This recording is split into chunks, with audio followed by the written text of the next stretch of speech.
गाइसहरु आज चाहिँ दिल्लीमा पानी परेर हेर्नुस् न यस्तो भइरहेछ मौसम चाहिँ एकदम दामी भइदिरहेछ हो तपाईहरुले पनि हेर्नुस् होला यहाँको नजारा चाहिँ पानी आएर बब्बाल भइरहेछ दिन चाहिँ आज हेलो एभ्रीवन सेवानी welcome back to Dhiraj Suwarna blog so गाइसहरु आज पनि मैले किचन देखि नै सुरु गरेको छु आजको ब्लग पनि है सो तपाईहरुले हेरिदिनुस् होला तपाईहरु कस्तो हुनुहुन्छ सायद ठिकै हुनुहुन्छ होला है आज त म के बनाउन जान्दैछु भन्दाखेरि चाहिँ गाइसहरु कडाई पनिर बनाउन गइरहेछु हो यो चाहिँ पनिर अलरेडी मैले टमाटर उयो ब्लेन्ड गरिसकेको छु अनि गाजर शिमला मिर्च प्याज हरा खोर्सानी तेजपत्ता यो चाहिँ गार्लिक र उयो जिन्जरको पेस्ट हैन अनि मसलाहरु छ अहिले देखाउँछु तपाईहरुलाई तेल हाल्नु थाले पेनमा तेल चाहिँ धेरै हाल्नुपर्छ किनभने यो मसला मजाले पाक्नु पर्यो नि त अनि अब प्याजलाई त म पहिल्यै भुनेर गर्छु किनभने यो प्याज चाहिँ पाक्न टाइम लाग्छ नि त हल्का भुनेर चाहिँ गर्ने शिमला मिर्चहरु चाहिँ बादमा हाल्छु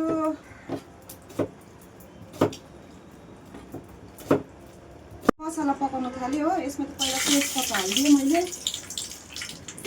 चलाउने तेजपत्ता हालेपछि चाहिँ बटर पनि हाल्नु पर्थ्यो बटर बिर्सेँ तर कोही बात छैन अब हाल्छु खोर्सानी हल्का भुनेपछि चाहिँ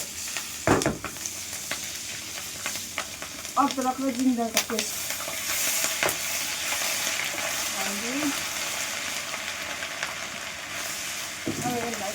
अलिक भुनेपछि चाहिँ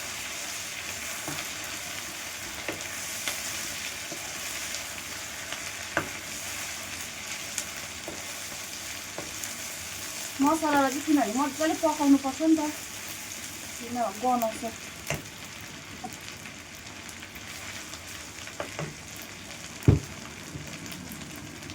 हल्दी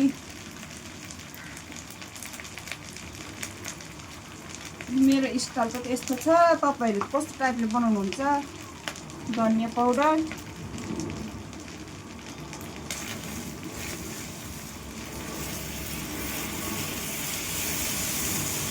टमाटरको पेस्ट शिमला मिर्च पनि मैले हालिदिएँ प्याजलाई चाहिँ अब मजाले भुनिसक्यो नि त शिमला मिर्चलाई पनि हल्का भुनेपछि चाहिँ आलु बन्द गरिदिनु लु आटा पनि यतिको भइसक्यो आज चाहिँ मैले कडाई पनिर र रोटी खाने प्लान गरेको उनीहरूले भन्यो नि त आज त मौसम एकदम राम्रो भइरहेछ मौकामा चौका हालिदिइहाल्नुपर्छ भने कि त्यही भएर हेर्नु न रोटी पनि गुन्दैछु यहाँ पनिर काटेर राखिसक्यो हो यहाँ ग्रेभी पनि अब यतिको भइसकेको छ ग्रेभी पनि अलमोस्ट अब भइसकेको छ लु मेरो चाहिँ ग्रेभी रेडी भइसक्यो हो अब चाहिँ मैले पनिर हाल्दैछु पनिर सब्जीहरु सबै हालेर चाहिँ मजाले मिक्स गर्नुपर्छ यसलाई 5 मिनेट जस्तो मजाले पकाउनुपर्छ टेस्ट बस्छ सबैमा अनि हल्का चिनी पनि हाल्छु चिनीले मजाको टेस्ट दिन्छ नि त यो मसलादार चिनीको पनि हल्का गुलियो खाद्य हुन्छ टेस्ट अनि गरम मसला हल्का यहाँ चाहिँ कस्तुरी मेथी छ यो चाहिँ म बादमा हाल्छु अब यो पाकेपछि चाहिँ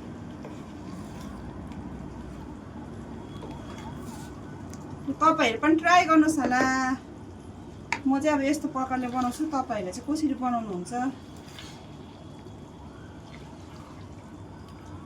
आटा पनि यहाँ गुनेर पास राखिरहेको छु आटा पनि यतिको भइसकेको छ अब रोटी पोल्नु चाहिँ बाँकी छ गाइसहरु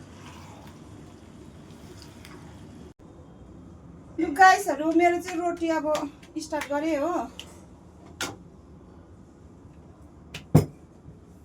सब्जीहरु चाहिँ भइसक्यो नि त अब रोटीको स्टार्ट गर्दै हालेको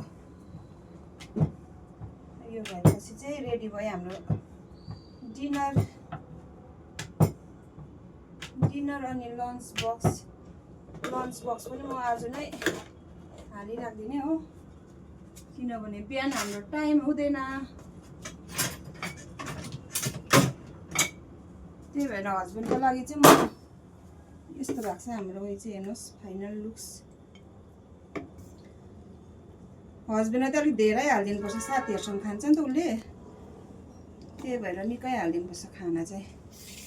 सबैसँग बाँडेर खाँदाखेरि त मिठो हुन्छ नि त, त्यही भएर लन्च चाहिँ मजाले हालिदिनुपर्छ। डिनर बरु कम खान्छ।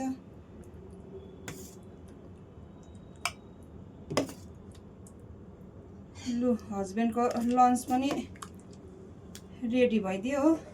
यो सेलाएर चाहिँ अहिले बन्द गरिदिनुपर्छ। मेरो रोटी चाहिँ यस्तो भइसकेको छ। रोटीलाई चाहिँ अब थिच्दै पकाउनुपर्छ। यसरी मजाले थिचेर चाहिँ दुईपट्टि पाक्ने गरी हुनुपर्छ नि त। मलाई चाहिँ सिधै त्यो आगोमा उयो गरेको चाहिँ बनाउनु सक्दिनँ। त्यो चाहिँ फुटिहाल्छ। रोटी पाक्यो कि पाकेन भने हुन्छ। यसरी थिच्यो भने चाहिँ मजाले फुलिन्छ नि त रोटी। त्यही भएर मजाले थाङ्नाले यसरी गर्छ।